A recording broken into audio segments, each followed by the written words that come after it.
Bienvenidos a la clase virtualmente. Yo soy la profesora Shirley Herrera Esquivias. Hoy trabajaremos la actividad significativa número 16 del área de personal social. ¿Cuál es el propósito? Analizamos el Perú a inicios de la República y el primer militarismo. Sigamos. ¿Listos? Vamos a leer una problematización, así es que atentos por favor. Presidente destacado del siglo XIX, llegó a formular lo que se conoce como primer presupuesto peruano en 1846. En él abolió impuestos como el tributo indígena, abolió la esclavitud. Su gobierno hizo la gran parte de las reformas, abolir cargas que afectaban al campesino, promover la igualdad de oportunidades a través de la educación y reincorporar a la población indígena al sistema económico. ¿Sabes de quién estamos hablando? ¿A qué presidente del Perú nos estaremos refiriendo? ¿Ya lo tienes? Atento a la pregunta. ¿Quién es considerado uno de los mejores presidentes peruanos del siglo XIX? ¿Saben de quién hemos hablado? Tienes mucha razón. Del presidente Ramón Castilla. Fue uno de los principales presidentes que abolió la esclavitud, luchó por la justicia de todos los peruanos, la igualdad social. Correcto. Ahora, en nuestra actualidad, ¿hay esclavitud? Tienes mucha razón. Claro que no, en la actualidad ya no existe la esclavitud como hace muchos años atrás. Actualmente somos un país democrático, con derechos y con una justicia. Por eso hoy ya no existe la esclavitud. Muy bien, sigamos. Vamos a analizar la información y vamos a conocer el Perú a inicios de la República. ¿Qué pasaba en el territorio? El uti possidetis. ¿Qué significa? Así como poseéis, poseáis. Según este principio, el Perú comprendía las intendencias de Trujillo, Lima, Tarma, Huamanga, Huancavelica, Arequipa, Cusco, Puno, la gobernación de Guayaquil y la comandancia de Maynas. Eso era el uti possidetis. Así como poseéis, poseáis.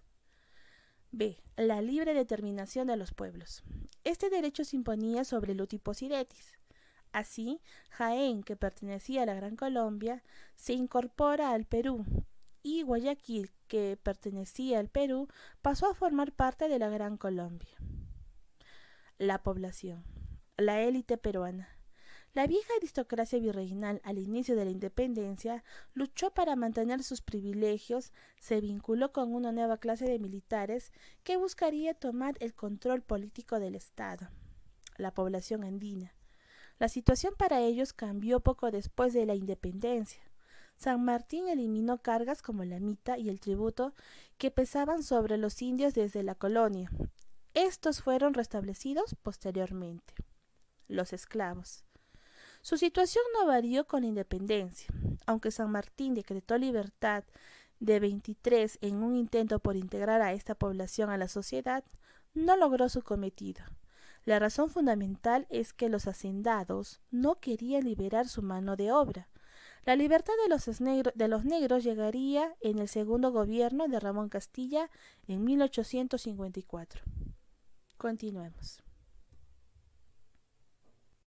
Vamos a conocer los tiempos turbulentos, el primer militarismo, 1827-1844. Se conoce con el nombre de primer militarismo debido a la presencia de militares en la conducción del gobierno de nuestra patria.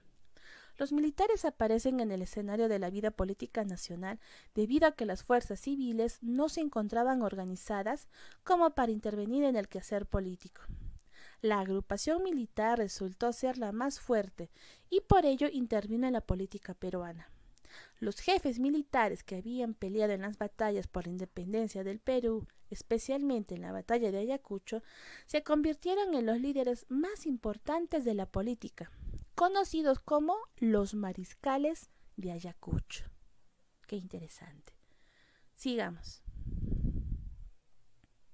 Vamos a conocer algunos militares que gobernaron nuestro país. Tenemos al presidente José de la Mar. entre 1827 y 1829. ¿Qué obras destacó aquí? Desarrolló una política nacionalista, promulgó la Constitución de 1828. Tenemos al presidente Agustín Gamarra, 1829-1833. Se fijaron los límites territoriales con Bolivia y Ecuador. Luis José Orbegoso, entre 1833 y 1835. Promulgó la Constitución de 1834. Mejoró la administración pública. El presidente Felipe Santiago Salaverry, 1835-1836. Por lo corto de su mandato, solo se dedicó a hacer frente a Orbegoso. Otro presidente, Andrés de Santa Cruz, 1836-1839. Estableció la Confederación Peruana Boliviana. Agustín Gamarra, que volvió otra vez en el 1839-1841. Se creó el primer colegio de la República, Nuestra Señora de Guadalupe. Se reconstruyó la economía del país. Manuel Ignacio Vivanco, 1843-1844.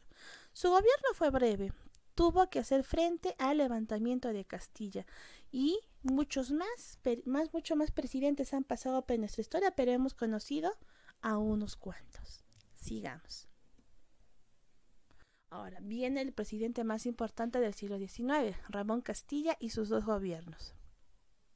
El 20 de abril de 1845 asumió la presidencia de la República don Ramón Castilla y Marquesado. Su gobierno representó la estabilidad política, ya que el Perú entró en una etapa de paz interna, progreso y prestigio internacional.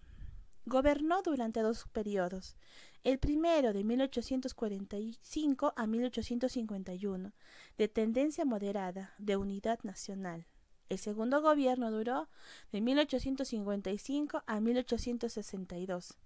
Empezó siendo una tendencia liberal y acabó en tendencia moderada. Puso orden en las finanzas, organizó el primer presupuesto nacional. Esto significa que el Estado peruano no podía gastar más de lo que recaudaba.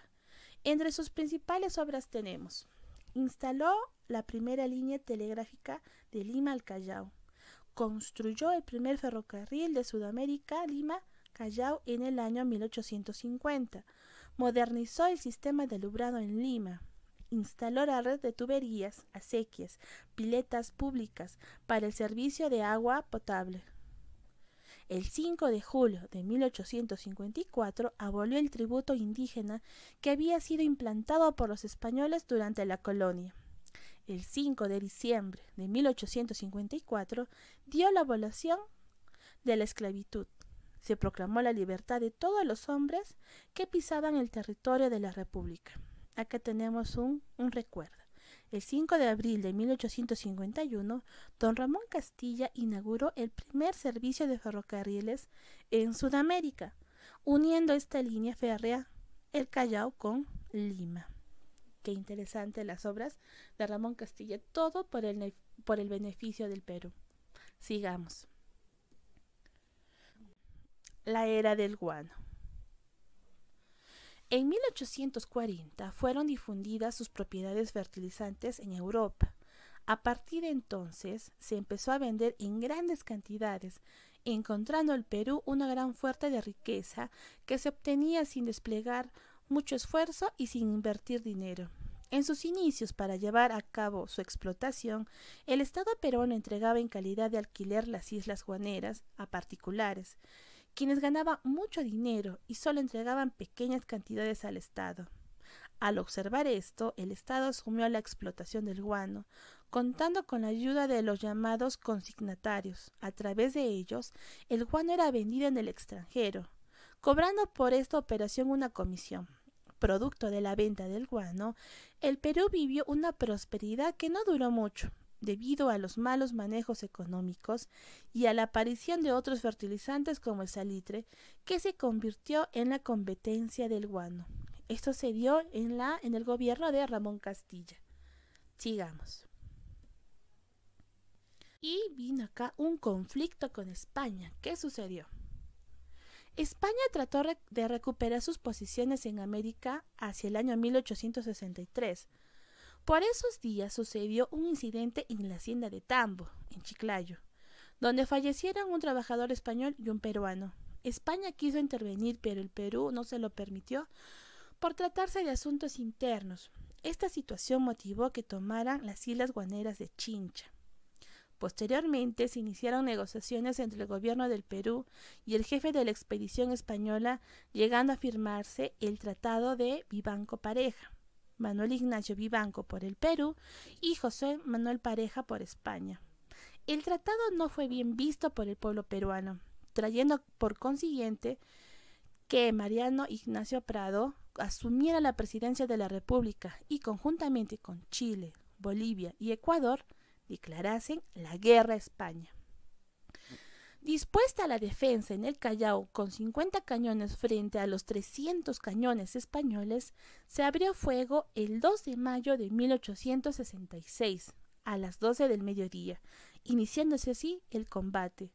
Los cañones peruanos atacaron sin cesar y uno a uno los buques españoles se iban retirando averiados. El fuego enemigo alcanzó con una bomba la torre de la Merced, matando al ministro de Guerra, don José Gálvez, quien posteriormente dirigía el combate. A las 5 de la tarde, la victoria era peruana. El 9 de mayo partió la escuadra española a su patria, luego de arreglar los desperfectos de sus naves para nunca más volver a pisar nuestro suelo peruano. Este es un importante paso de nuestra historia, de nuestra libertad, ya que España quería apropiarse de nuestros territorios, de nuestras islas guaneras, pero nosotros los peruanos afrontamos eso y sabimos combatirlos. Sigamos. Ahora vamos a conocer el gobierno de José Balta, 1868-1872. Mariano Ignacio Prado convocó a elecciones y el Congreso lo proclamó como presidente constitucional. Pronto surgió el descontento popular, por lo que renunció, dejando al mando al vicepresidente Díez Canseco, quien convocó a elecciones, saliendo elegido José Balta. Balta asumió el mando el 2 de agosto de 1868 en medio de una crisis económica debido a la mala inversión del dinero proveniente del guano y del salitre, así como a la disminución en su venta. Nombró como ministro de Economía a Nicolás de Piérola, quien suscribió un contrato con la casa Dreyfus Hermanos para la compra del guano por una cantidad de 2 millones de toneladas a razón de 36 soles por tonelada, sumando un total de 73 millones de soles. Construyó vías férreas, uniendo la costa con la región andina. Para lograr este objetivo, recurrió a los préstamos de la misma casa Dreyfus, asimismo construyó el Hospital 2 de Mayo e impuso el desarrollo al interior del país. Qué interesante conocer cómo fue gobernado nuestro Perú en el siglo XIX. Muy bien, hemos conocido parte de nuestra historia, parte cómo trabajaron los militares, los presidentes peruanos. Muy bien, lo lograste. Nos tocó vivir un nuevo escenario, un nuevo desafío, una nueva forma de aprender. Hemos conocido un poco de historia y para la próxima clase sé que vamos a continuar conociendo un poquito más. Me encantó trabajar contigo, conmigo será hasta la próxima. Se despide con mucho cariño la Miss Shirley. Hasta luego.